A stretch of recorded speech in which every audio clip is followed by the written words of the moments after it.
দেবদত্ত আর বেঁচে নেই।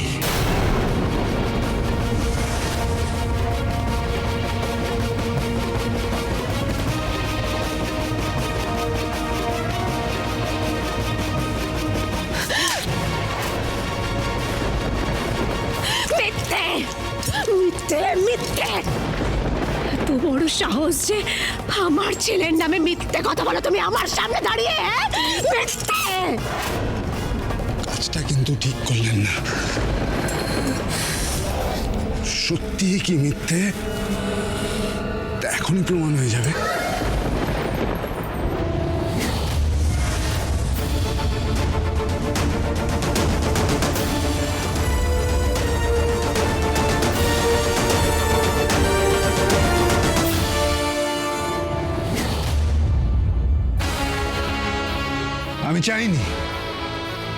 আমি চাইনি কোনো মাকে তার সন্তানের রক্ত মাখা বস্ত্র দেখাতে। আমি চাইনি আপনাকে দেবদত্তের এই রক্ত মাখা বস্ত্র দেখাতে, কিন্তু আপনি আমায় বাধ্য করলেন। এটাই সত্য যে দেবদত্ত আর বেঁচে নেই। দেবদত্তকে খুঁজতে খুঁজতে আমি রূপনগরের সীমান্তে বানজারাদের অঞ্চলে গিয়ে দেখি চারদিকের যা অবস্থা তাতে তো মনে হচ্ছে খোক্ষসেরা একদম তাণ্ডব চালিয়েছে। এখানে তো যাযাবরদের বসতি ছিল মনে হচ্ছে। দেবদত্ত রাজকন্যাকে নিয়ে এখানে মিশে থাকেনি তো? দেবদত্তকে খুঁজে বার করো। এখানে যে অবস্থা কেউ কোথাও নেই মনে হচ্ছে। বললাম তো, দেবদত্তর কোনো চিহ্ন যদি পাওয়া যায় খুঁজে দেখ, চারদিকে খুঁজে দেখ দেবদত্তকে।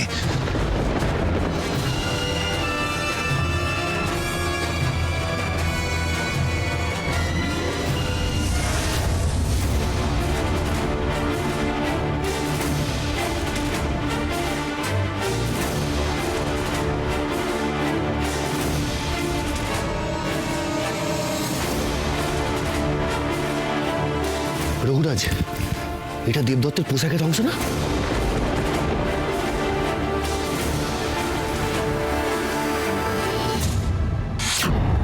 তবে কি পথের কাঁটা এভাবেই সরে গেল? একটা আফসোস রয়ে গেল, নিজের হাতে তোমায় শেষ করা হলো না দেবদত্ত। আমি পরে খোঁজ নিয়ে জানতে পারি ওই অঞ্চলের সকলকে খোক্ষসেরা শেষ করে দিয়েছে। দেবদত্তকেও নিশ্চয়ই খোক্ষসেরা শেষ করে দিয়েছে।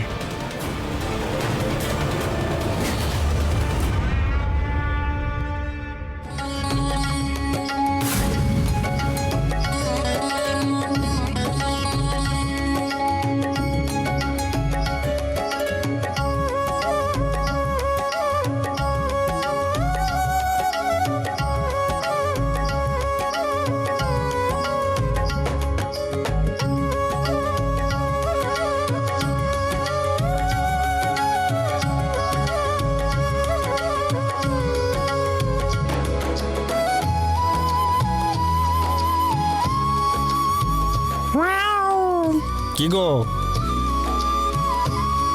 তোমাদের যে নতুন পোশাক দিলাম, নতুন সাজ হলো, খুশি তো তোমরা? পছন্দ হয়েছে? খুব পছন্দ হয়েছে, সত্যি খুব পছন্দ হয়েছে।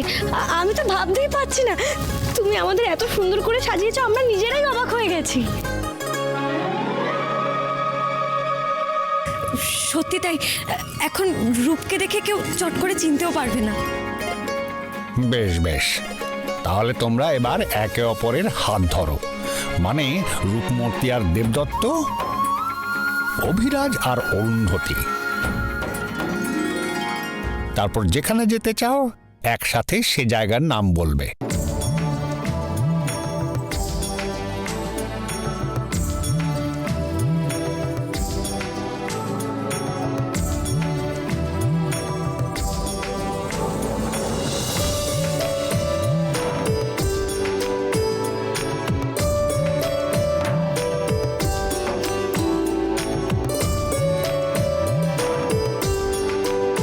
আরো কাছে যাও।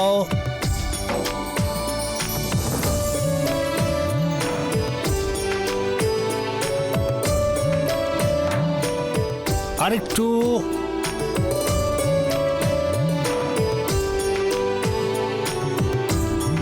ওহো, এই দুই সখীরা তো লজ্জা কিসের?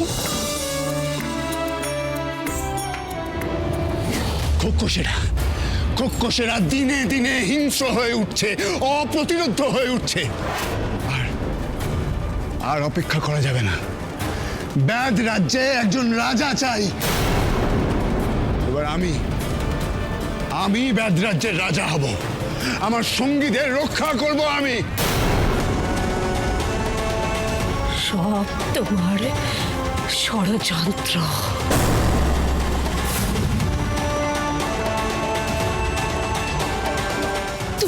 তুমি কি ভেবেছো তুমি তার জায়গা নেবে? না না, আমি তার জায়গা কিছুতেই তোমাকে নিতে দেব না। আমার ছেলে ফিরে আসবে। আমার ছেলে ঠিক ফিরে আসবে। এগুলো তোমার ষড়যন্ত্র। তুমি ইচ্ছে করে করছো যাতে তুমি ব্যাধদের রাজা হতে পারো। সন্তান শোকে আপনার মাথা কাজ করছে না।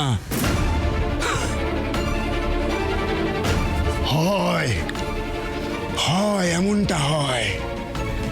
কি করবেন? দেবদত্ত তো নিজের দোষেই শেষ হয়ে গেল রাজকন্যাকে নিয়ে পালাতে গিয়ে। মানে না, কিছুতেই তোমার কথা মানে না। তুমি কি ভেবেছ ওরা সবাই তোমার কথা বিশ্বাস করছে যে দেবদত্ত বেঁচে নেই? হ্যাঁ, কেউ বিশ্বাস করছে না। এই তো ওদেরকে জিজ্ঞেস করো।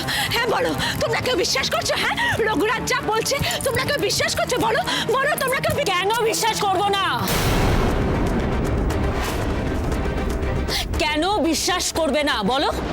দেবদত্ত সেই রাজকুমারীকে নিয়ে কবেই উধাও হয়ে গেছে। রাজকন্যাকে এতদিনে তো শাস্তি দেওয়ার কথা ছিল। দুজনের তো কোনো খোঁজ খবর পাওয়া যাচ্ছে না। আর বেঁচে থাকলে এতদিন তো ফিরেই আসতো। আর ফেরেনি মানে নিশ্চয়ই খোখোসদের আক্রমণে প্রাণ হারিয়েছে। এই রঘুরাজ যে আমার ছেলেকে গুম করে রাখেনি তার কি প্রমাণ আছে? আচ্ছা মার্জার কুমার, এই জাদু ঘন্টাটা কেবলমাত্র দুবারই ব্যবহার করা যায়?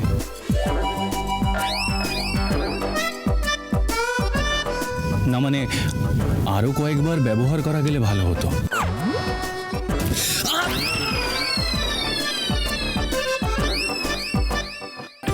মনে হচ্ছে এই মুহূর্তটাতে